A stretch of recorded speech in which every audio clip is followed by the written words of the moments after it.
नमस्कार। लालू यादव के राज में जो यादव है वही योग्य है। मैं नहीं कह रहा हूं। जब लालू यादव बिहार के मुख्यमंत्री थे उन दिनों एक अखबार था, साप्ताहिक अखबार, नाम था संडे ऑब्जर्वर। उसी अखबार में एक खबर की यह हेडलाइन थी, लालू यादव के राज में जो यादव है वही योग्य है। और जब उत्तर प्रदेश में अखिलेश यादव मुख्यमंत्री थे तब हेडलाइन तो नहीं बनी, पर कहा जाता था कि अगर आप यादव हैं तो योग्य हैं। जो बात बिहार में हेडलाइन बन गई वही बात यूपी में भी थी, पर हेडलाइन नहीं बनी। और अब उसी उत्तर प्रदेश में एक नया मुहावरा चल पड़ा है कि अगर आप एमओआई हैं तो अयोग्य हैं। एमओआई मतलब एम से मुस्लिम और वाई से यादव। यह इसलिए चल पड़ा है कि बीजेपी की सरकार चुन चुनकर यादव और मुस्लिम अधिकारियों को फील्ड से हटा रही है। फील्ड में एक भी बड़ा अधिकारी यादव और मुस्लिम नहीं दिखेगा। है ना चौंकाने वाली बात? ऐसा क्यों है और इन दिनों यह बात चर्चा में क्यों है, सारा कुछ बतलाता हूं। बने रहिए मेरे साथ।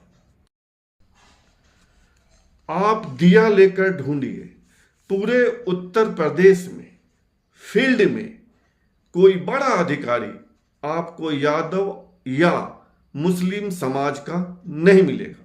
2024 के लोकसभा चुनाव से पहले भी यह बात हवा में थी, लेकिन 24 के चुनाव में जब बीजेपी को चोट पड़ी उसके बाद यह हवा तेजी से फैली है। कहा जा रहा है कि मुस्लिम समाज का, यादव समाज का अधिकारी सपा के वर्कर की तरह काम करते हैं। अगर आपको याद हो तो सबसे पहले उत्तर प्रदेश के मंत्री संजय निषाद ने कहा था कि सपा विचारधारा के अधिकारियों ने चुनाव में सत्ता के खिलाफ यानी बीजेपी के खिलाफ काम किया, जिसका खामियाजा बीजेपी और सहयोगी दलों को भुगतना पड़ा। बताया जाता है कि संजय निषाद के इस फीडबैक के बाद बीजेपी की कोर टीम में इस पर बहस हुई, चर्चा हुई और कहा गया कि सत्ता को यह बात बताई जाए, सत्ता तक यह बात पहुंचाई जाए कि फील्ड में कोई बड़ा अधिकारी यादव या मुस्लिम समाज का नहीं रहे। तो अभी एक प्रयोग किया जा रहा है। उत्तर प्रदेश में 10 विधानसभा सीटों पर उपचुनाव होना है और उपचुनाव में यह प्रयोग हो रहा है कि कम से कम उन 10 सीटों पर कोई यादव समाज का या मुस्लिम समाज का पदाधिकारी नहीं हो। चुन चुनकर इस समाज से, इन दोनों समाज से आने वाले पदाधिकारियों को फील्ड से हटाकर सरकारी दफ्तरों में, एसी कमरों में बैठाया जा रहा है।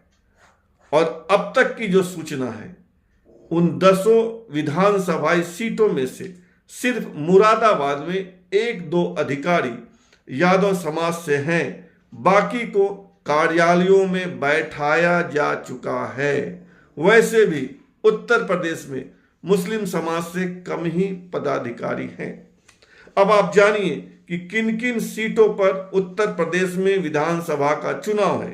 ये सीटें हैं कटेहरी, मिल्कीपुर, मझवा, गाजियाबाद, कुंदरकी, खैर, फूलपुर, मीरापुर और करहल। करहल वह सीट है जहां से अखिलेश यादव एमएलए थे और लोकसभा का चुनाव जीत जाने के बाद उन्हें करहल सीट से इस्तीफा देना पड़ा है। जिन 10 विधानसभाई सीटों पर उपचुनाव होना है उसमें अभी 5-5 का हिसाब है, यानी इंडिया गठबंधन के 5 और बीजेपी गठबंधन के पास 5। बीजेपी वाले वही राग दोहरा रहे हैं कि 10 में 10 सीटों का उपचुनाव जीतना है। जैसे उन्होंने लोकसभा के चुनाव में स्लोगन दिया था 80 में 80, उनका वह स्लोगन तो फेल हो गया। अब 10 में 10 का क्या होता है उसके लिए इंतजार करना पड़ेगा। बताया गया है कि बीजेपी की कोर टीम में इस बात पर जबरदस्त चर्चा हुई। उसके बाद यह बात संगठन के जरिए मुख्यमंत्री योगी तक पहुंचाया गया और योगी के निर्देश पर ऐसा हो रहा है कि कम से कम उन 10 विधानसभाई सीटों पर एक भी पदाधिकारी यादव या मुस्लिम समाज का नहीं रहे, क्योंकि ये लोग बीजेपी के वर्कर की तरह काम करते हैं। बीजेपी के लोग आपसी बातचीत में कहते हैं कि अगर उपचुनाव में यह प्रयोग सफल रहा तो 2027 के विधानसभा के चुनाव में भी इसे आजमाया जाएगा, यानी 27 से पहले मुस्लिम और यादव समाज का एक भी बड़ा पदाधिकारी फील्ड में नहीं दिखेगा। लेकिन विश्लेषक कहते हैं कि बीजेपी कुछ नया नहीं कर रही है, यह कोई नया प्रयोग नहीं है, ऐसा होता रहा है। कांग्रेस के शासन काल में जाट और कुर्मी समाज का कोई बड़ा पदाधिकारी फील्ड में नहीं रखा जाता था, क्योंकि माना जाता था कि जाट और कुर्मी कांग्रेस के खिलाफ ही काम करेंगे। वैसे ही कल्याण सिंह के शासन काल में एक भी बड़ा पदाधिकारी फील्ड में मुस्लिम नहीं रखा जाता था। विश्लेषक यह भी कहते हैं कि सपा और बसपा के कार्यकाल में ब्राह्मण पदाधिकारी की पोस्टिंग फील्ड में कम से कम होती थी।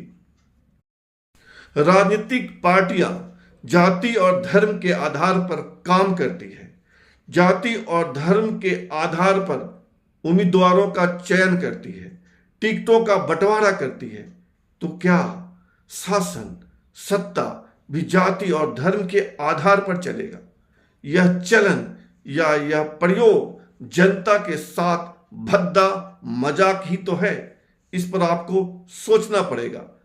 ऐसी राय, ऐसा चलन, ऐसी विचारधारा कम से कम जनता के लिए उपयुक्त नहीं है और निंदा होनी चाहिए, चाहे सत्ता में बीजेपी हो, एसपी हो, बीएसपी हो या कांग्रेस हो या कोई तीसरी, चौथी, पांचवी पार्टी हो। यह चलन कहीं से समाज के हित में नहीं है। आप इस पर क्या सोचते हैं? अपनी राय से हमें अवगत कराइए। साथ ही आपसे आग्रह है कि आप हमारे इस चैनल को सब्सक्राइब करें, ज्वाइन करें, लाइक, शेयर और कमेंट करें। धन्यवाद।